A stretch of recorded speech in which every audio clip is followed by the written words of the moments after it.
8 бөлім. Ертеңгіге қалдырма. Жексенбі 14. Асықпай ойланыңыз. Есіңізге алыңыз. Ол не болуы мүмкін? Дұрыс жауабы қандай екен? А. Асқабақ дақылдылар. Б. Көкөністер. В. Жемістер. Г. Бұршақ дақылдылар. Дұрыс жауабын табыңыз. Келесі сұраққа өтеміз. О, Құдайым! Азанды естімедіңдер ме? Бізбен бірге қалыңыздар. Қане, дәрет алыңдар, намаз оқимыз. Анашым, супер ойынды көрсек болады ма? Азанды естігенде намазға асыққан жөн. Күн батқаннан кейін ақшам намазының уақыты кіреді. Асығайық, Ра. Дәрет алайық, жүр. Құттықтаймыз. Сіз келесі айналымға өттіңіз. Құттықтаймыз. Ағатай, супер ойын басталды. Супер ойын. Алақай. Балалар, Жарайды, анашым. Ра, жүр. Ойын бітіп қалатын болды. Нуса, кеш болды ғой. Сен үй тапсырмасын орындадың ба? Сабағыңды қайталадың ба?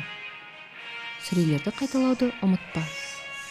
Әрине, анашым, тағы кішкене көре тұрсам болады ма? Бүгін демалыс қой. Рара, сен ертеңге аяқ киіміңді дайындап қоюды ұмытпа. Иә, анашым, қазір істеймін. Сондай қызықты, иә? Иә.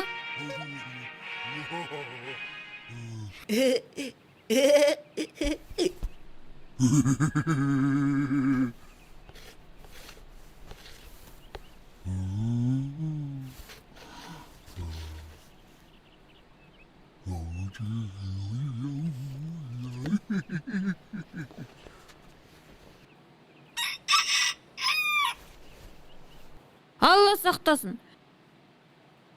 Үй тапсырмасы жайлы туралы ұмытып кетіппін. Ой, менің аяқ киімім су ғой. Анашым, кешірші бізді. Енді қайталанбайды, анашым. Біз демалыс күні кішкене жалқауландық.